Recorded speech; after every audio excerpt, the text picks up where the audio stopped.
One of the most important parts of your personal equipment is the torch. So this is my torch. Note that I've got about 4 or 5 backup torches, but I'm a mule. I bench press over 200 kilos. I could easily jump into a strongman comp, so don't try to equal what I do unless you happen to be of a similar strength and fitness.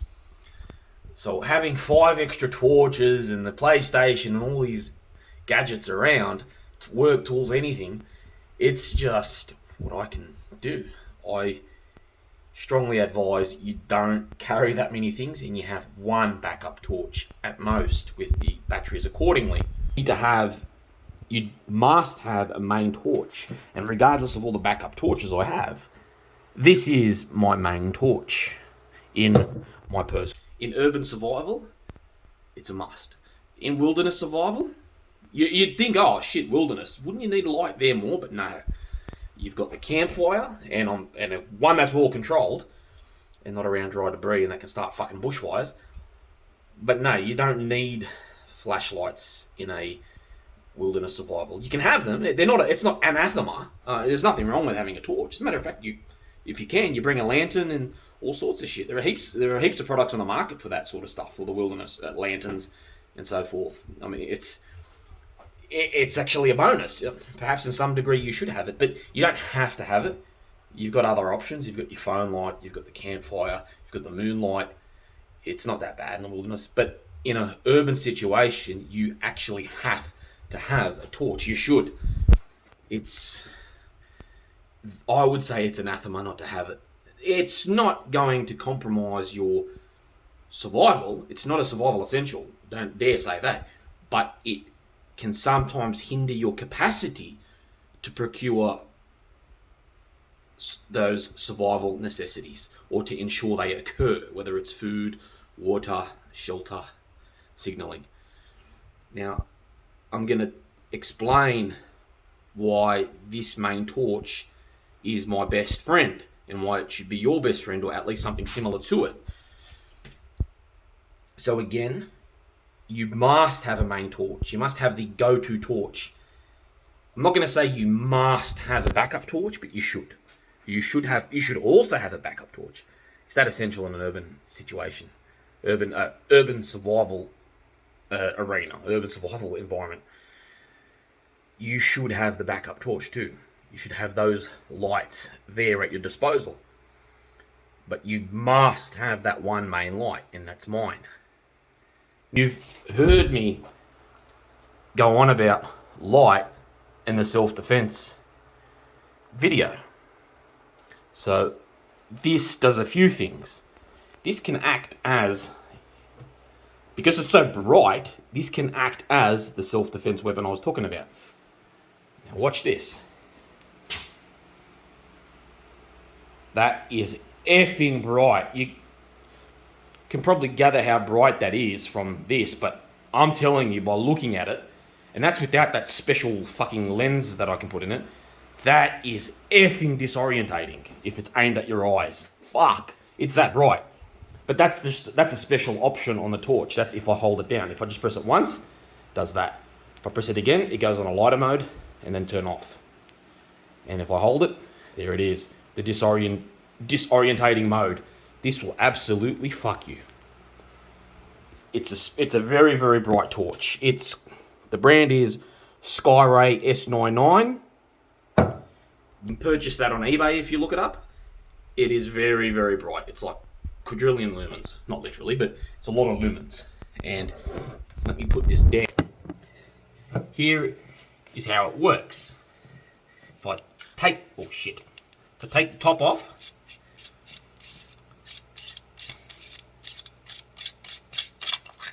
this is how you can slip the special lens over here, because you can see there's a special groove where you can put something in. It's where the glass sits.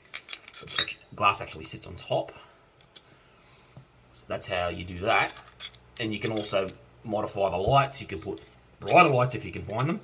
This has the brightest lights in them. You can take all the housing out and blah blah blah. See, look, be very careful with it. See how the housing comes out? I'm going to ensure I don't fuck anything up because the seal's perfect. Whoop.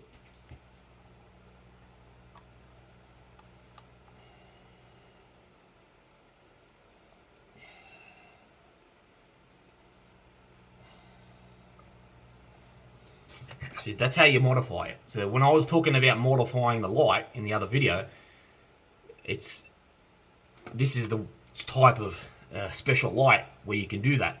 You can't do that with too many lights. It's very hard because they just don't have the capability to do it, whereas this one does. It's almost destined to be modified. So there we go. Back on. Sort of tight. Just confirm it's working. Yep. Perfect. So I didn't screw up anything. And to play with the batteries, or I should say to take them in and out, you just hold that part. There you go. They're the batteries. They're rechargeables. So this is the rechargeable. Oh, this is a special battery charger for these batteries. You don't typically get them from shops because this is not a AA, AAA thing. As you can see, it's almost somewhere between, well, it's almost double AA battery. I think it's AA. But yeah, it's not the typical batteries you get. They're actually special batteries.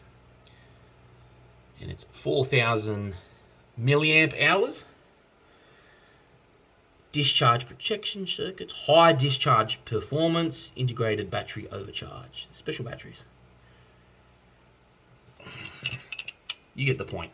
So these are rechargeable, and if you're in a homeless situation, you don't want to be buying batteries all the time. You only need rechargeable ones. And this is, I've recharged it so many times, and it's just as bright every time. They're fucking awesome. So that's what I recommend. And again, you use this as a self-defense weapon, as I explained to you in the other video, and you also use it when you're breaching to get a good vision of everything, to look into things, to look through windows, and all that sort of stuff. So let's give you a scenario.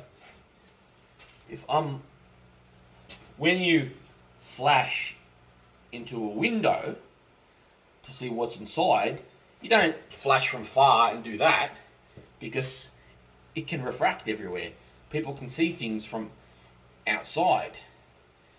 Whereas when you put it up against the window and do that, at a very short burst, turn it on and off very quickly, light generally only goes inside, so it doesn't get much attention from the outside. So that's how to use your light when you're breaching, so you can see if it's abandoned, if you can see it's a place you can go, just to see what it is, to see any dangers, if there's any broken glass, because a lot of people usually break a lot of crap in abandoned houses, so you just want to see if it's a secure place and if there are any safety risks as well. Now, if you decide to go off-road sort of thing and you need help, if you've broken your limb, if you've been bitten by a snake, anything, signalling still occurs in an urban survival situation. Obviously not as common because you can just pull out a mobile phone or wave somebody off the road. But just in case, all you've got to do, set the torch and leave it on something while you're blowing on a whistle or yelling. And these bursts are hard to miss, so it will get attention. It's not going to bring down an aircraft to save you or call help because you're in an urban environment, but it gets people's attention. So you can sort of use this as a signalling instrument. In a wilderness situation, oh Jesus, it's the perfect thing for signalling. If a helicopter is anything, if a helicopter or even light plane is flying at usual distance, this will definitely get their attention. Most definitely. At night time, they're not going to miss it, even with a little bit of tree cover. It's just that bright. I'm telling you, it is that fucking bright, this torch. They will see the bursts of energy. And nearby, you should still have a fire going, because then they'll understand what's going on. And if you can, you're right on the ground, help, or the universal SOS, the three triangles. Oh, fuck. Jesus, I need a refresher course on that. See, that's why I'm stronger with my urban survival. But you get the point. There are universal signals that you can set up, and that you should still set up right next to this, along with any special colours you've got, desirably orange or red, and that you can lay as triangles. Anyway, so this is my choice of torch, and I would recommend it to you as well. You just eBay it, and if you're homeless, you don't have a place for this to be sent to. You just have it sent to the post office. Have it sent to the nearest place you can collect it. You can still use eBay if you're homeless. It's not that hard. It's like when you get a debit card from the bank and the bank keep it there. So you can just arrange for whatever you buy off eBay to have kept at the post office until you get it, until you get there and you collect it.